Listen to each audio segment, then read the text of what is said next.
The new channel. Hashtag TNC Now. The views, opinions, and insights expressed in the following shows are those of the host, producers, guests, and viewers. They do not necessarily reflect the position of the channel. Viewer discretion is advised. Hello and welcome to the new channel. Our passion transforms a community that sees and shares all things new. I'm David Rioferio and you're watching Insights and Perspectives on TNC.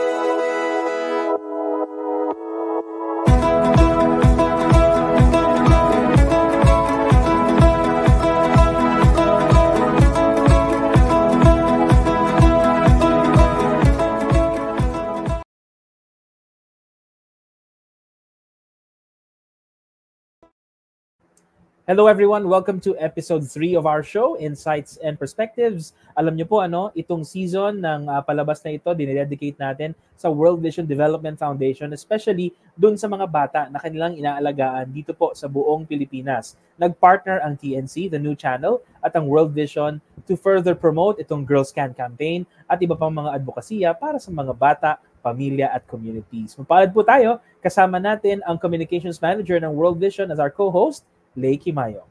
Lay. Hi! Magandang araw sa ating lahat. Isa pong honor ang makasama po kayo ngayong araw po para makipag-share po tayo, makipagkwentuhan sa buhay ng mga kasama natin sa World Vision. Salamat, David. Ang guest po natin si Freda. Markada po namin to eh. Ba't nga ba nandito si Freda, Lay? Pakikwento nga, ba't siya napili natin? So si Freda, isa sa mga fresh na awardee ng World Vision kasi dito lang nagkaroon kami ng sineselebrate natin yung mga staff na nagtatagal sa World Vision, nagsisimula sa 5 years. At isa nga sa bagong-bago na bigyan ng awards ay si Freda na 5 taon nang nag-work for World Vision and hopefully more years pa to come. Oh yeah. Ayan, from our resource development team, ladies and gentlemen, please welcome Freda Agustin. Hi Freda. Hi everyone! Good afternoon po! Ayun. Freda, kwento mo naman sa amin, paano ka ba napunta sa World Vision? Saan ka galing dati? Private sector ba? Or NGO din? And then, Okay. So, I'm a fundraiser since 2006. So, I was with another NGO for 13 years and 4 months. 13 years? 13 years plus. So then I decided to leave and apply for another non-government organization. Tapos ayun, nakita ko hiring si World Vision. So I applied and I just celebrated my 5th year with World Vision. Wow. Ano yun? Nasa dugo mo talaga, no? Ang pagtulong sa ibang tao through NGO. Pinag-aralan mo ba to sa eskwelahan? Actually hindi. Ang gusto ko talaga, nasa likod ako ng camera. Like directing yung mga ganitong interview, ganyan. Gusto ko nasa likod ako. Kaso iba yung napuntahan ko, hiring dun sa ABS-CBN Foundation before. Tapos ayun, sabi ko sige, itry ko kasi mahilig naman ako makipag-community engagements, ganyan. So ayun na. The rest is history. Nice, Lay. So yun. Kasi can you tell us ano yung highlights na yung 5 years na engagement sa World Vision? Sige. So ako ang main task ko kasi sa World Vision is corporate volunteerism. So basically parang lahat ng corporations na gustong mag-visit sa community or i-invite yung mga World Vision assisted children natin sa mga events nila. So ayun yung hawak ko. So yung joy na nakikita ko sa mga bata every time na may mga employees from our corporate partners na bibisita sa community natin. So alam mo yun, nafe-feel nung mga bata na they are loved, na they exist, na natuturuan sila kung paano magbasa, kung paano mag-arts and crafts. So pinapasyal sila sa mga museum, so dadalhin sa mga Jollibee party. So hindi lang basta magdo-donate sila, no? Yung partners natin, take time to be with them and personally meet them. So, yun Nice. yung pinaka-unique, no, sa work natin sa Oo. World Vision. Freda and Lay, paki-explain niya, ano bang ginagawa ng World Vision? Kasi bakit ka nakikipag-partner? Merong individuals, merong corporation, sabi nga ni Freda. Ano ba yung mga iba't ibang touch points? Halimbawa, education ba yan? Health? Lay, pakikwento nga. So basically kasi ang transformation, 'di ba, na gusto nating mangyari, hindi lang sa buhay ng mga bata na tinutulungan natin, yung pamilya nila or community, kundi para sa atin din or yung mga taong tumutulong na nakikipag-partner sa atin. So ang mga touch points na isa nga yung sinasabi natin, nagkakaroon sila ng chance to volunteer outside of their own like offices ganun, and they spend time with children. So either pupunta sila mismo dun sa community and they do artworks, they spend time. Yung isang maalala ko recently, di ba katatapos na ng bagyong Karina? So isa sa mga partner natin, yung DIY, volunteered to spend time with the children who were affected by Typhoon Karina sa Bulacan. And they were able to really engage, they did artworks there together. And I think having these experiences na nakakagawa sila ng tulong, hindi na yung buhay nila umiikot sa sarili ng kanilang offices. It also give them the chance to have their lives be Transformed as well. By these experiences that they have with children, that they are indeed making an impact in making change sa buhay ng isang bata. So yun. Lay, paano to? Thank you, Lay. So, Freda, paano to? Kung ako isang private company, halimbawa, beverage company, no? Tapos, gusto kong makasama yung mga bata, pwede bang ganun? O dapat meron tayo mo ng usapan, meron mo ng sponsorship, or MOA ba yan? Oo. So, wala naman. Di naman tayo mahigpit na kailangan may memorandum of agreement, no? So, kunyari, si corporate partner, gusto niyang magkaroon ng community engagement with us, dadalhin niya yung mga empleyado nila, kausapin lang kami, ano yung gusto nilang activity, ano yung mga planned na activity nila with the kids, tapos, ayun, pwede na silang mag-visit dun sa community natin. Mga ilan sila na pumupunta, at ano yung ginagawa nila? Halimbawa, yung nabanggit nila kanina, DIY, they went to our disaster hit area, namigay ng mga tulong.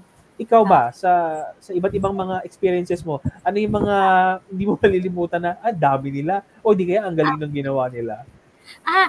Si Telus International Philippines. So, isa silang BPO company na BPO, okay. Parang I think 18,000 plus yung employees nila. Wow. So, partner natin sila sa employee engagement. As in, marami silang volunteers na pumupunta sa atin. So, nitong year na to, pang third year na nila sinusuportahan yung Brigada Pagbasa natin and Abutin Natin campaign. Ano yung Brigada Pagbasa? Yung Brigada Pagbasa is a reading tutorial for 16 Saturdays. So, 16 sessions siya every Saturday. So, parang 4 months siya na project. So, si Telus, nagpapadala siya ng almost 20 employees every Saturday. So, iba-iba yun. Mga employees. So, tuturuan nila yung mga bata magbasa. Tapos, may mga pag-games din sila para maging close yung mga kids sa kanila before silang turuan. Tapos, imagine, galing pa yun sa mga night shift kasi nga BPO company. Oo nga. Diretso sila sa community natin nang walang tulog. Pero full yung energy nila. Ganon. So, ginagawa nila yun for 4 months na 20 volunteers na mga bago every Saturday. Lay, may tanong pa? Wala namang tanong. Idagdag ko lang yung regarding sa Brigada Pagbasa, isang partnership with the Department of Education. Isang layunin natin is mapaangat ang ating education. So, tinutulungan natin yung mga medyo hindi nakakahabol sa kanilang pagbasa, sa reading or writing. So, we spend time with the children. So, mayroon din tayo, na-engage na tayo ng mga volunteers na sinasabi ni Freda din. So, yun yung isa kong maalala. Freda, thank you, Leia. Freda, palagay mo, bakit sila nag-volunteer? Kasi sabi mo nga, di ba, galing ka sa BPO or call center, no? In layman's terms. So, puyat ka. Tayo nga, pag puyat tayo sa Netflix, di ba? Medyo tinatamad tayo mag-work. O ako lang yun, baka kayo hindi. So, di ba, biruin mo, gigising ka maaga, makikipaglaro ka sa mga bata, tuturuan mo sila. Saan nanggagaling yung energy nila?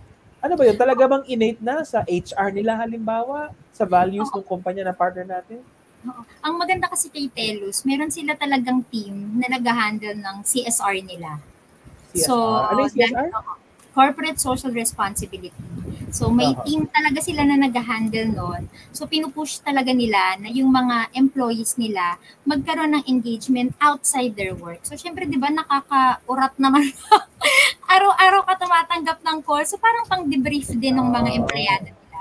And fortunately, enjoy yung mga employees nila mag-attend ng mga activities natin. Kasi nakikipag-mingle sila sa mga bata. Tapos one time nga, if I may share, no, yung isang boss ng Telus International, nagko-closing message na siya. Ay, baka mapanood to ni sir, pero hindi ko masasabihin yung name mo. So, nagko-closing message siya. Tapos, umiyak siya. Talaga? Kasi na-realize niya daw na hindi lang siya yung may problema sa buhay. Alam mo yun? So parang hindi lang yung mga kids natin yung natutulungan ng employee engagement, but natutulungan din yung mga employees na bumibisita sa community kasi nakikita nila yung realidad ng buhay. Di ba kasi sila, nasa Taguig, nasa BGC, ang gaganda ng bahay, ang gaganda ng opisina. So, pagdating nila sa community, dikit-dikit yung bahay, walang mga almusal yung mga bata pag uma-attend ng session natin every weekend. So, yun, iyak siya kasi na-realize niya, ay, yung bigat ng problema ko, may mas mabigat pa pala doon. So, yun. So nakakatulong tayo sa mga ganong mga experience. Galing naman. Alam nyo, Lay and Freda, one time nakausap ko si Jeff Purich, siya yung President and CEO ng Telus International. Tapos, ano ba naman ako, nobody lang ako, nag-email lang ako sa kanya and then I sent him questions. Tapos sumagot siya ha, kasama pa yung kanyang team. So, talagang chinek pa na. So, makikita mo, no, it really starts from leadership. Yung mga ganyang CSR programs, hindi yan tatakbo ng maayos kung walang leader na nagtitimon, nagbibigay ng direction. Ikaw ba, Lay, in the stories that you write, halimbawa, meron ba mga ganong stories na volunteer? Meron tayong video na ginawa, no? And then, tumutulong sila sa World Vision? So, meron kaming ginawang video recently. And yun nga yung nanalo sa isang award sa Regional Comms. And actually, it's a story of ni Nanay Priscilla who's been volunteering for World Vision for 25 years. And she's a cancer survivor. And she was telling how ang isa sa nakatulong to give her hope, no? Nung times kasi, di ko malala kung anong stage na yung kanyang cancer before, was her engagement with World Vision, yung time na spend niya with the kids. Kaya natutuwa siya ngayon kung may mga nasasalubong pa siya. Pinapansin pa siya, yung meron daw yung isang teacher na dati niyang sinusuportahan as a community volunteer ng World Vision, na teacher na ngayon. Niyakap daw talaga siya to say thank you. So yun, so ngayon, sabi niya sa akin na parang it was really life-changing for her to be a volunteer sa World Vision kasi hindi lang siya nakakatulong, hindi lang dun sa bata, kundi sa kanilang community. So ngayon, nung pumunta kami actually, kasi pinuntahan namin yung bahay nila sa Malabon, kunenta niya na, alam niyo, during nung kasagsagan nung bagyo ulit, sorry, kasi katatapos nung bagyo, yung bahay niya kasi parang up and down na, ano lang naman, hindi siya ganun kalakihan. Pero what she did was to save yung mga school supplies actually ng mga bata sa kanilang community para hindi mabaha. Yeah. And kasi tumutulong din siya dun sa brigada pagbasa na sinasabi nga natin, aside from checking na yung mga bata, pumapasok talaga sa eskwela. Yun yung isa niyang kinukwento. And she's been doing that for 25 years. And tinanong kasi namin siya, would you still continue? And she said, ipagpapatuloy pa rin daw niya. Yun yung sabi niya. Nice. Thank you, Lay. Freda, nabanggit mo kanina, hindi lang staff, pati bosses, sumasama doon. And then, bukod sa Telus, meron pa bang ibang companies ka naisip na recently siguro joined our Brigada Eskwela or other campaigns? Oo, actually madami. Isa yan si Mr. DIY. So Mr. DIY, ang partnership naman natin sa kanila ay cost-related marketing. So pag bumili ka nung The Good Bag project nila, so a percentage will go to World Vision. So, yung sinasabi natin ni Ate Lay na tumulong sila dun sa Typhoon Karina, galing yung funds na yon from the sales nung The Good Bag project. Wow, marami siya, so marami siyang, di ba, tagpi-tagpi yung mga cost-related marketing, nagagamit natin siya sa mga iba't ibang projects ni World Vision.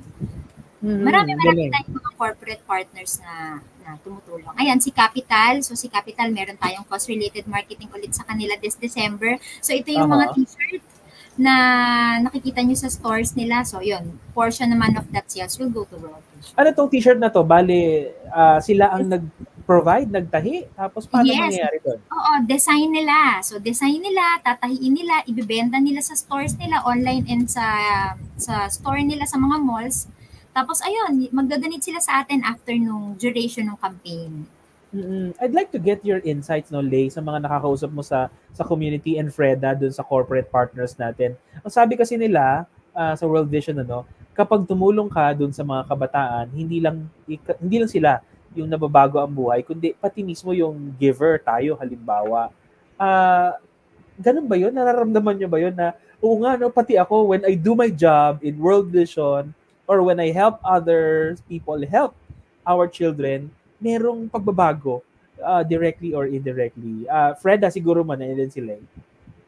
Oo, sa akin personally, kasi wala naman akong capacity to donate ng ganun kalaki. Although meron akong isang batang tinutulungan sa World Vision, pero hindi ko kaya yung ginagawa ng ibang partners natin, lalo yung mga corporate partners, na mag-donate ng malalaki. So, ako, in my own little way, feeling ko nakakatulong na ako sa mga bata by doing my task sa World Vision, which is yung mag-fundraise for them. So, yun. Kaya siguro hindi na rin ako umalis sa ganitong line of work kasi, parang may fulfillment sa akin na hindi man ako makapag-donate financially, pero at least yung, di ba, sinasahuran na ako, nakaka-help pa ako sa community. Oh yeah. Joke po namin yan joke namin yan sa CSR kasi you're being paid to do good. Imagine that. Oo nga, ang ganda niyan. Saan ka pa? Yes. Ayun, sige. Yes, Lay. So yun. So from my end, personal story was, nung una ko engagement sa World Vision, when I did emergency communications, then yun talaga may dalawang kwento talaga hindi ako makakalimutan. Yung una is yung sa Ginsaogon nun na disaster, where there's this landslide that covered the whole community. And yun, narinig mo yung bata, sabi niya, sana namatay na lang din ako. Kasi nga, yung family niya is na And then there's this another kid, nung nagkaroon ng armed conflict sa Sarangani, and I was also there, and there's this another kid who said na ayaw niyang matawag na bakit. Kasi for him, it's the meaning. Kasi nawala na nga lahat, tapos tatawagin mo pa siyang ganun. So, sa akin, yun yung mga kwento ng mga bata na to, na parang it made me pray na yung lahat the story that I write would hopefully cause people to either pray or to do something to change the situation. Kasi yung World Vision, we cannot change, we cannot save the whole world. Parang it takes all of us to do something to make the situation better. So yun yung parang sa akin in my engagement sa World Vision, to be able to do something in the work that I do. Tapos yung isa na hindi ko makalimutan din, I think early this year, I joined our donors from Singapore to go to community in Visayas, and he is also like a sponsor for 25 years, and he actually brought his daughter because project ng daughter nila yung kung bakit na napunta. And you know what he said? Sabi niya, every month, di ba nakakaltas lang sa kanya yung kanyang donation. Yeah. But it was different when he himself saw the kid that he was helping out.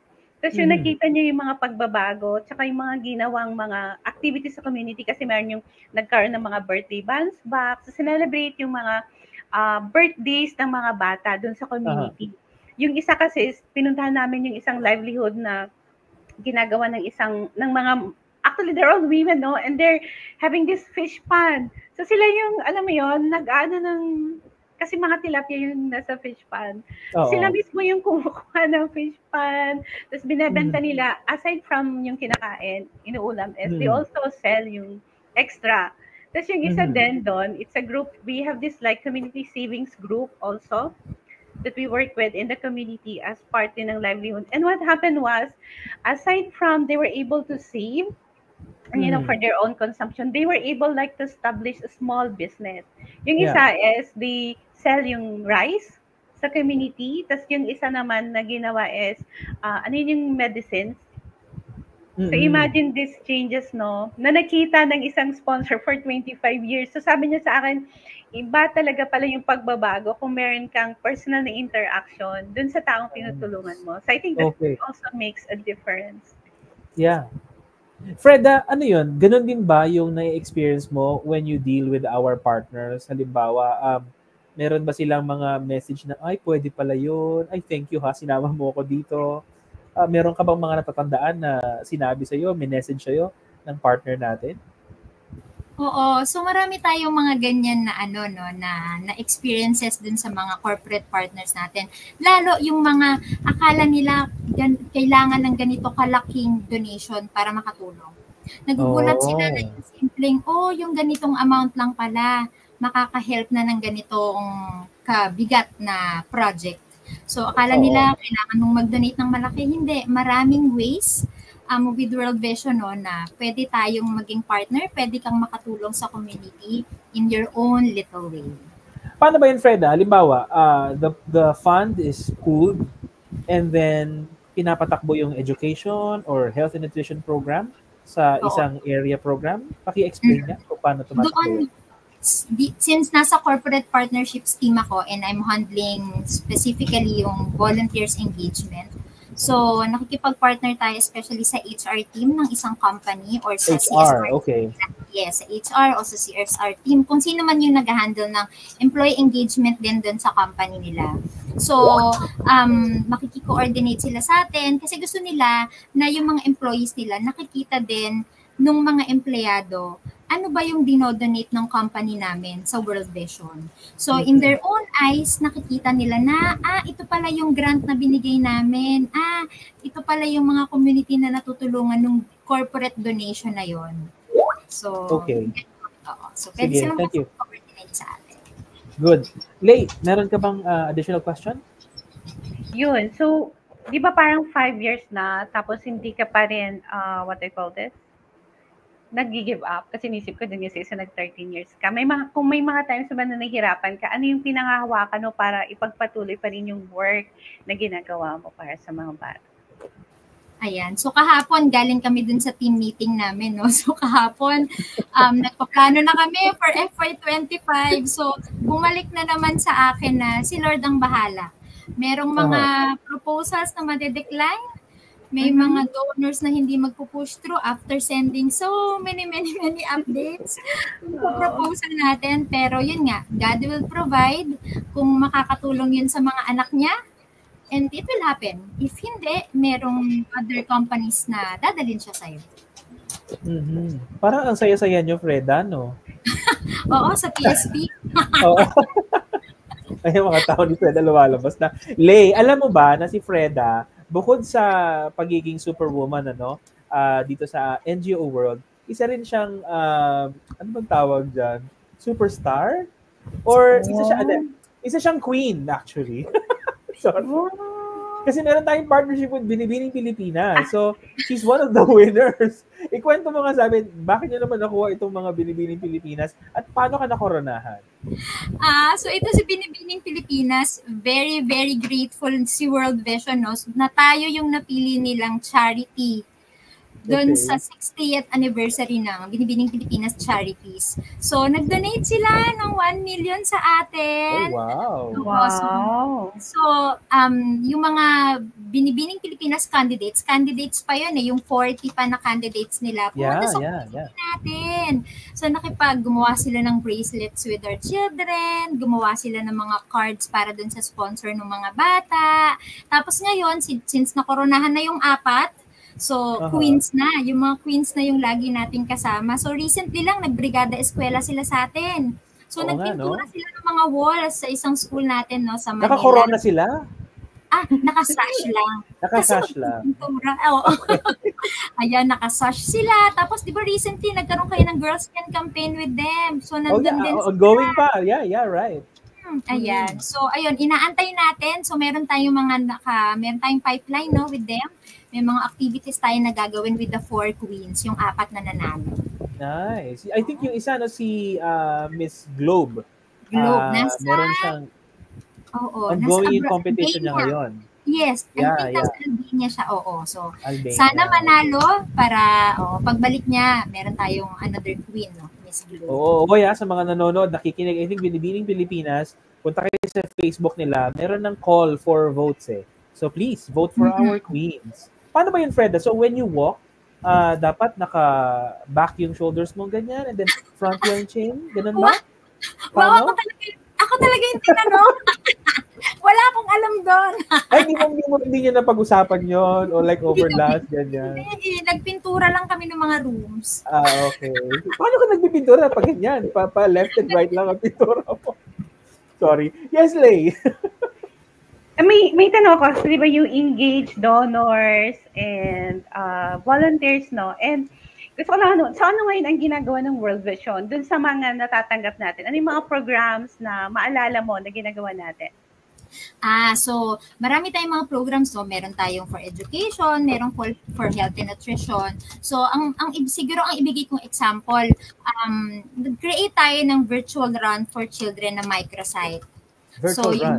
Virtual run for, ginawa natin to nung pandemic kasi 'di ba bawal lumabas, bawal sila sa community. So para magtuloy-tuloy lang yung employee engagement natin, kinreate natin yung virtual run for children na microsite. So the employees of the companies can register sa microsite na yon.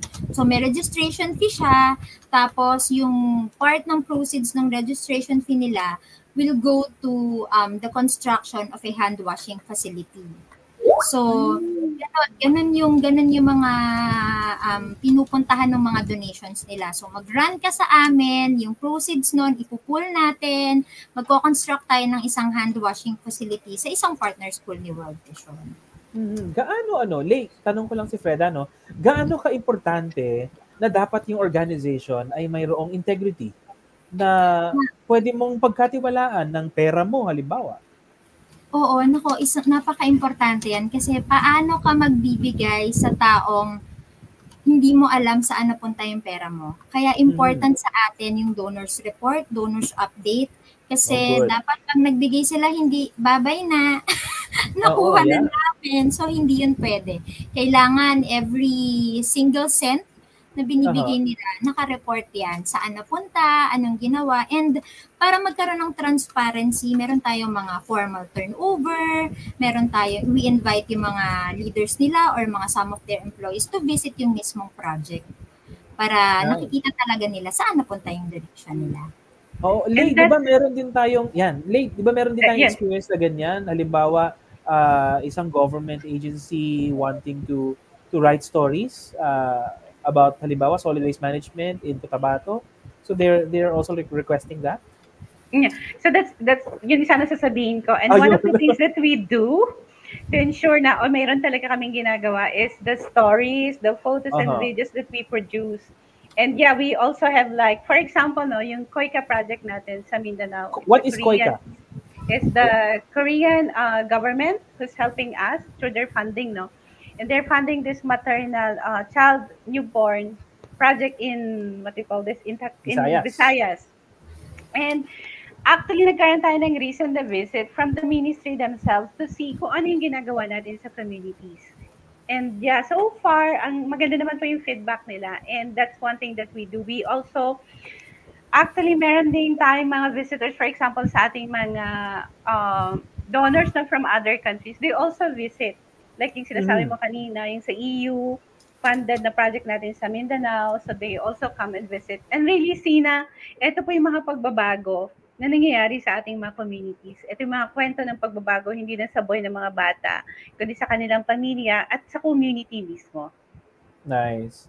Lay, before I ask the final message from Freda, Freda, can you please share with us sa dinami-dami ng ginagawa ninyo, sa team ninyo, halimbawa ni na Wish, paano kayo nagre-recharge after the hundreds of volunteers, the activities na ginagawa ninyo and coordination?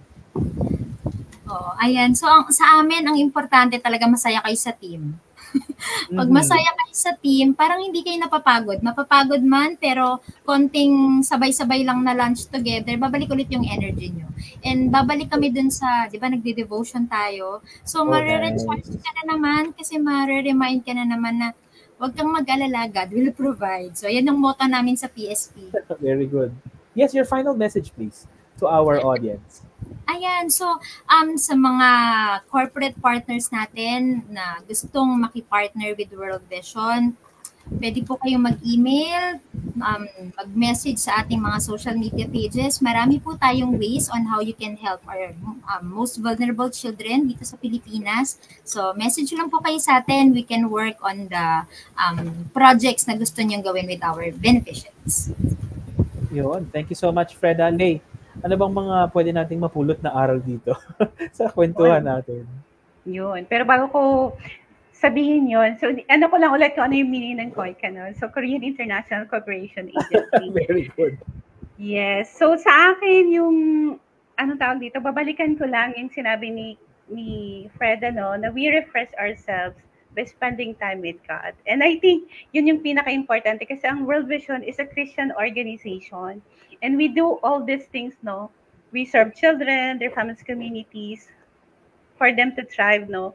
And we work with partners because this is the ministry that God has entrusted to World Vision. So hindi siya lang parang, oh, salamat World Vision, kundi salamat sa Panginoon because it was Him who empowered the staff to make these things possible, working also with partners, also and the donors, yung mga corporations or individuals who partnered with us. And inaanyayahan ko po na lahat po ay pwedeng tumulong at makipag-work sa amin to change a person's life, a child's life, and you yourselves, your lives will also be transformed as you work with us. And sa less than 1,000 pesos po, you can help change, no, a child's life. To know more, bumisita po kayo sa aming website, www.worldvision.org.ph. Salamat, David, sa opportunity ito. Freda. Ayun, salamat again, Freda Agustin and Lakey Mayong from World Vision. I'm David Riferio of Insights and Perspectives. Maraming salamat po. God bless you.